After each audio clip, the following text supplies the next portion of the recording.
In today's video, we're going to be doing a marriage check-in. We're going to be talking about how married life has been like, what we've been enjoying so far, and everything pertaining to our marriage up to this point. If you guys are seeing us for the first time, I am Anati. And I am Sol. And if you like this kind of content, please subscribe to our channel to see more videos like this.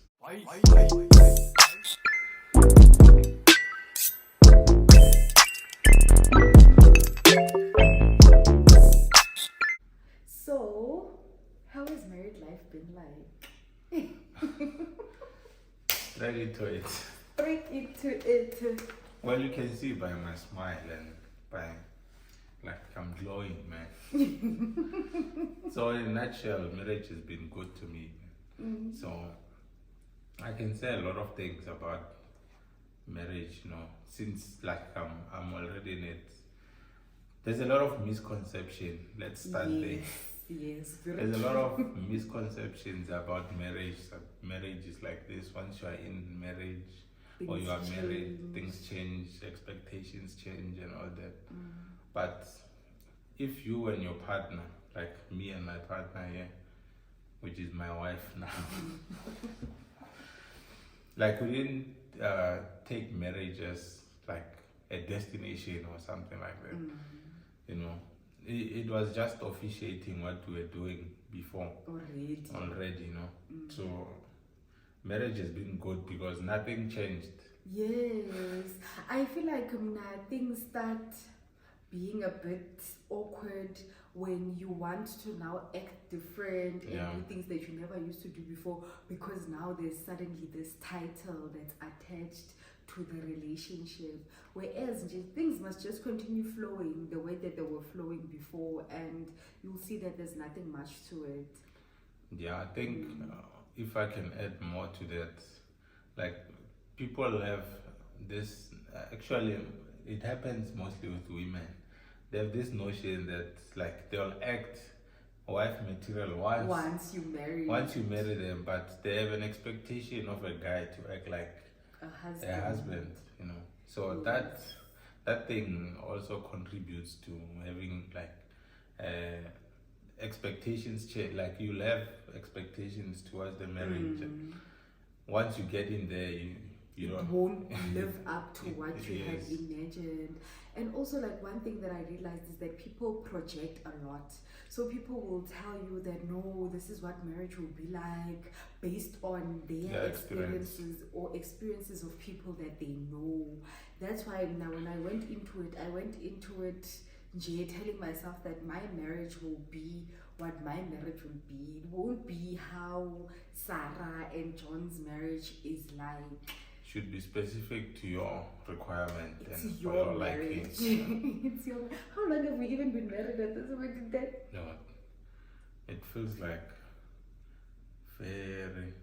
Like time moves fast. Time does move fast.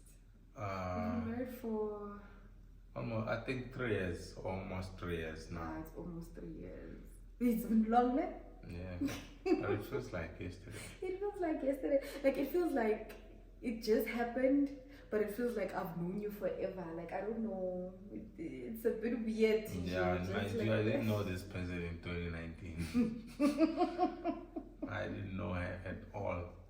We met in 2020. Yeah. And then, baby, how would you say our relationship has evolved?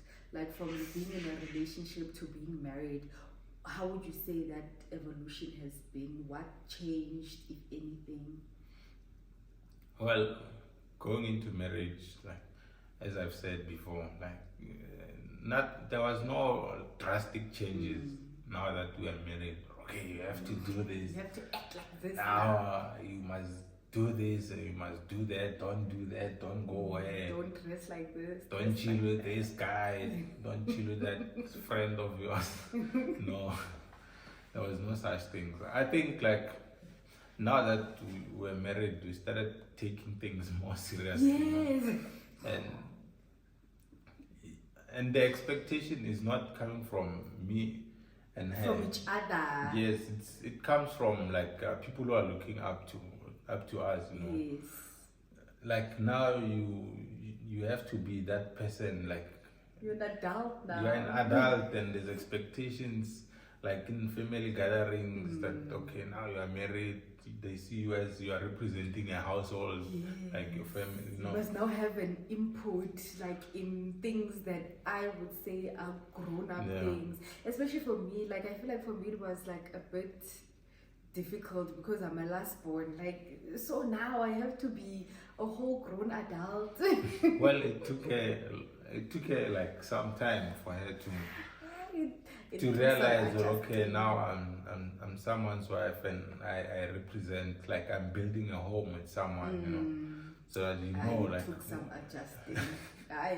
it took some time I didn't know how to act. Not that like I was acting in a manner that was not decent or I was acting snacks. It's just that like it took time for it to register that this is serious. This is serious business that we're talking about here. Well, for me, like it registered immediately. I started to withdraw the money. Wow. When I was going to Eastern Cape, like I knew, or I can't be traveling this far for nothing, man. This is big, you know. So in marriage, what has been the most difficult obstacle that you overcome? You had to overcome, and how did you overcome it? For me, I think the most difficult obstacle to overcome was just getting used to like my new family and new personalities, and now like having to get to know these new people and gel with them, because there's gonna be pleasant and unpleasant personalities everywhere you go in life. So having to deal with those unpleasant ones and learning that okay, cool, as unpleasant as these personalities are, but these people are now my new family. I have to learn to understand them and know them and live with them. For me, that was the most difficult thing to overcome. How would I say I conquered that? I just learned to I just learned, man, that people are different and you have to take people as they are and accept people as they are and just live with them. What has been the most difficult thing to overcome?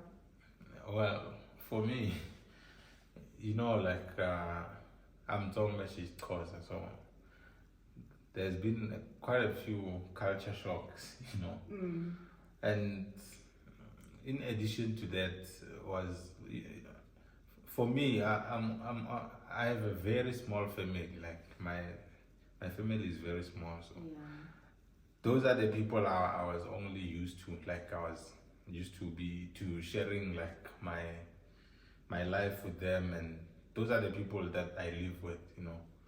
So once I got married, there was an addition to to the family. So the family was big now. So now, like, you know, my family knows me. Like, I don't have to explain myself. They can tell when something is wrong or when I'm at my happiest. Like, they can tell. I don't have to put it out there. So with the new family and like it's people that I interact with like most of the time. We go to a family and you know. So when I'm there, most of the time I have to explain myself. I'll be asking why it's so quiet. Why is so quiet? And sometimes I'm just in my element. It's not like anything is wrong. Yeah. So I with that, like I saw that not everyone will understand because this is my new family, you know, I have to give them time and I also have to meet them halfway. And you know, if I have to explain myself, I have to explain myself. You know? I have to be out there and like be welcoming, talk. Not that I was not welcoming, but you get what I mean. You know? So yeah, that's I think was my biggest obstacle, that like meeting a new family, like and you now have to integrate and with this new family, understand what they do, their culture, and how they do things. And the culture shock is real. Hey, for me, I was so shocked that they eat up like so much pap. Yeah, in my family we eat pap. For breakfast, for lunch, for supper. We don't get tired of it. And Tina in Eastern Cape, like I didn't grow up eating pap. I don't know about anyone else in Eastern Cape, but Kaya, we did not eat pap when I was growing up. So having to hear pap wire, that was a culture shock for me. And also the language barrier, because prior to being with baby, I did not know Tsonga. Like I did not know Tsonga. And then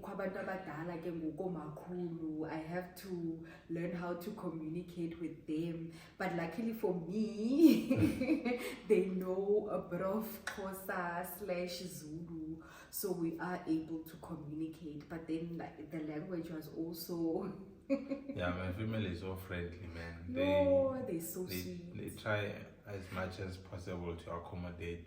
Yeah. And my family just assumes that you know Xhosa. Yeah, and for me, man, I would be just butchering.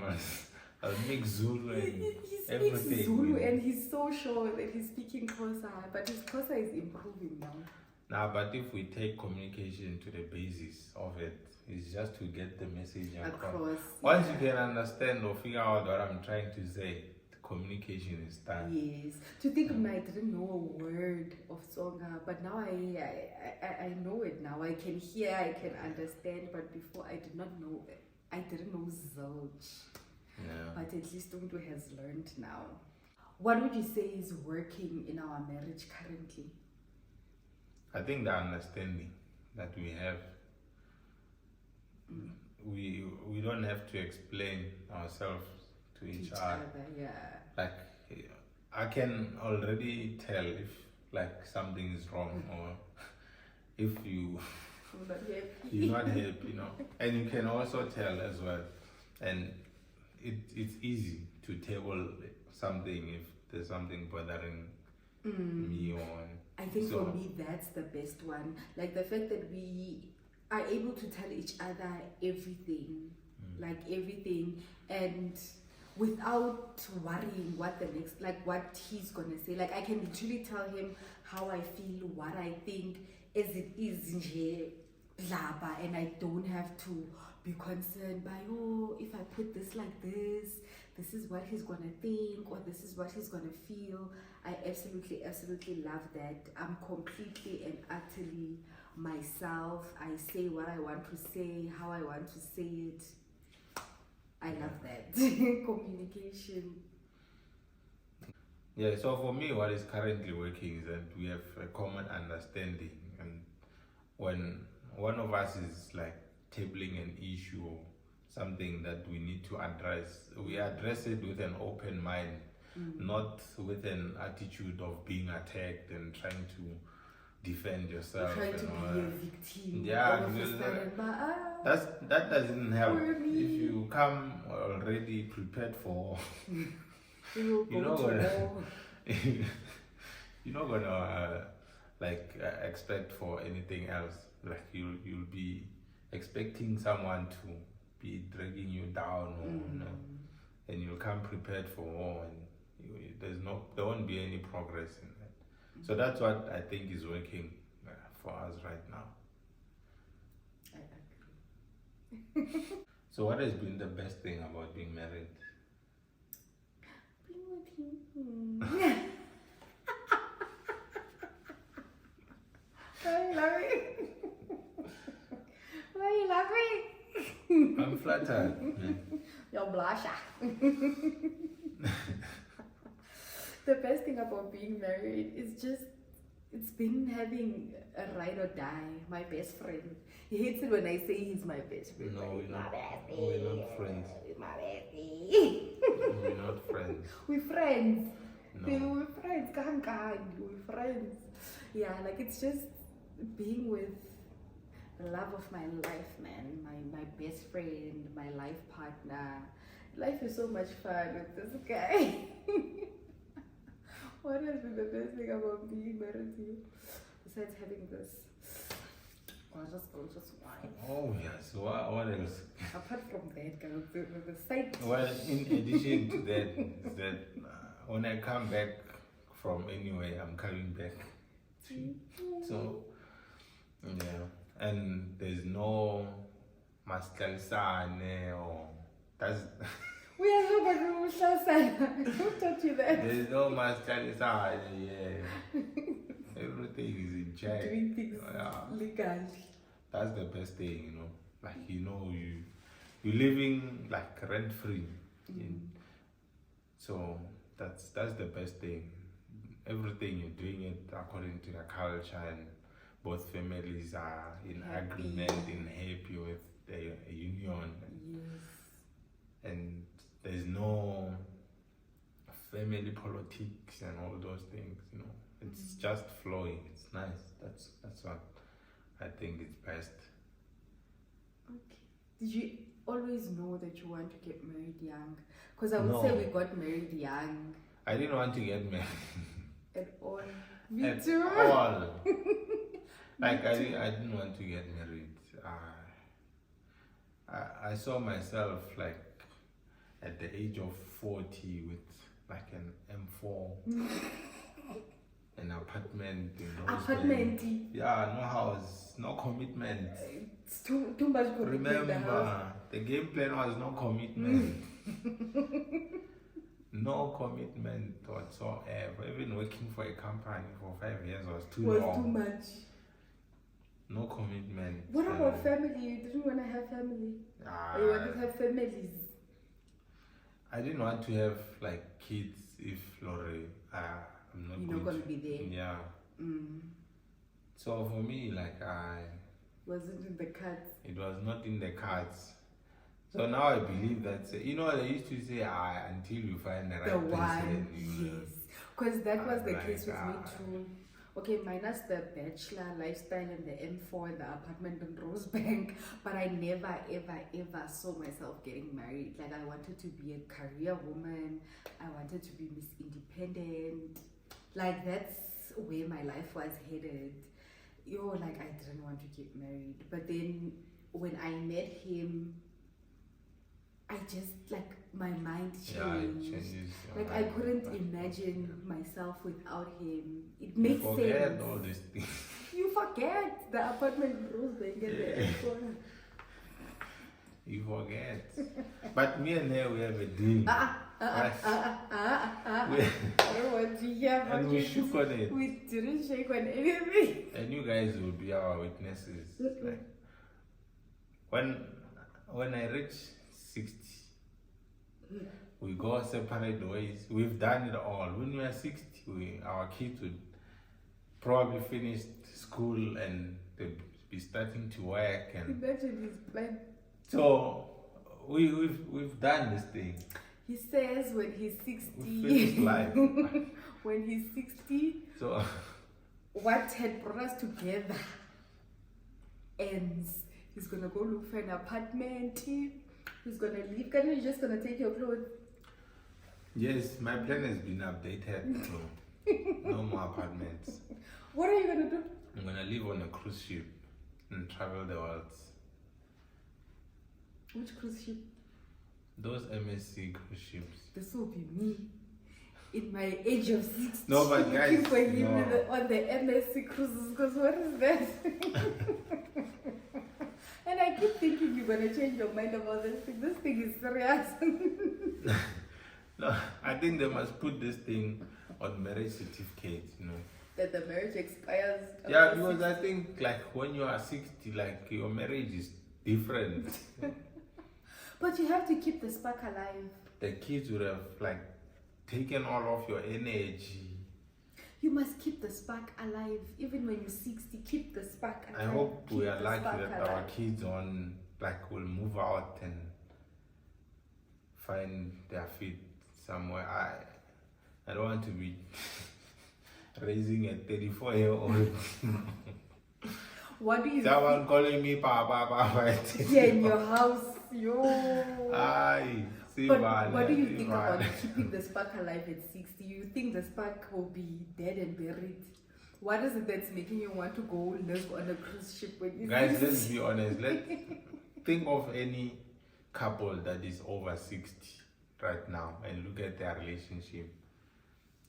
Probably they're still there because of kids. You don't know what happens behind closed doors. What if behind closed doors it's still nice?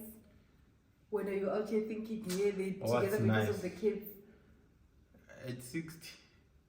Guys, come on. We know 60-year-olds. We need to have this conversation. We need to sit down and be honest. You don't know what happened. I'm saying this because of what I see from what do you other see? couples when what do you they see reach. from 60-year-old couples out there? Look, right now we've been married for 2 years or over 3 years or almost 3 years. And how old are we? We're not even 40, we're not even 35 or 30. It means there's still 30 years to go. Yes. And I'm sure we're going to enjoy those 30 years, and I'll give it my best for us to enjoy those 30 years. You give your best until you're 60. Yeah, but I think once I reach 60, my energy will be finished. Yes, you won't even have energy to go on the cruise ship. And if you do, I will follow you. I will fetch you there on the cruise ship. Guys, think about this thing. Eh? It's a bad idea. Like, I think it will even spice up your marriage, you know. Why don't you stay at home and spice up your marriage at home? Nah, when you are 60, what can you do now? You do garden. Yeah, you do all these boring things. You go to spa, you can't push a throw. And if you are not healthy, you'll be there. I see these people, man. No, I like old couples. Today when I went to Food Lovers, there I saw this other old couple. You see this guy like he'd rather be couples. They're so cute. He'd rather be on the beach than Ibiza and alone. Yeah, alone. He's done it all. Like, you did everything. You got married. You raised kids. Like, you raised your. What is this that wants you to detach when you're 60? No, I get it. Now it's gonna become like part of the. It will be part of the template. Like, we add some spice so that people like they look forward to getting married. You don't think already. No. You have something to look forward to. So the marriage is not enough. That's not something. That's what I'm saying. Your marriage, if you have that, you'll give it your all in your marriage. Because that's the end goal. Not because you like being married or you love the idea of being married. You will have that in mind that, the end goal is this prize that I'm going to get. I'm going to live on a cruise ship when I'm 60. Is that what you're saying? No, think about this. It's nice. Okay, let me give you this example. It's nice to be alive, right? And most Christians believe when they die, they're going to go to heaven. And in heaven, it's very nice. And then what do? They tell you have one life. Give it your best. Yes. And you must do all these right things and all that. What are you going to do? You're going to do exactly that. You're going to make sure you enjoy your life to the fullest. So that when you go to the next life, you don't regret your previous life. Then you are in the promised land of America now. This idea of yours. No, but you understand the idea. I don't agree with it. I understand, I hear you, but I don't agree with it. No, our viewers will tell us what they think of this idea. Tell us what you think of the idea. This is the best idea. I revolutionized the marriage. Like, the marriage landscape will be different now. It will never be the same. It will never be the same. Like, you'll see people will look forward to getting married because some people don't get married because they think this is the end. Like, you want them to know, but the end is being 60 on a cruise ship. Yeah, you might know, You might put a twist into this thing. So I cannot deal with you. Let us know what you think of this. Please tell us if he has just revolutionized marriage. This is radical, man. I'm telling you. You see how happy I am? It's because you're looking forward to the cruise ship.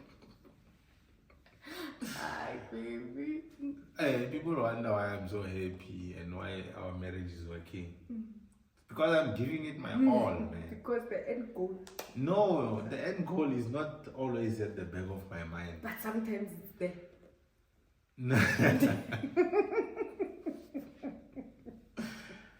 Thank you guys so much for watching. Thank you guys for watching. And please, I want to know what you guys think of this. This is the 60th on a cruise ship.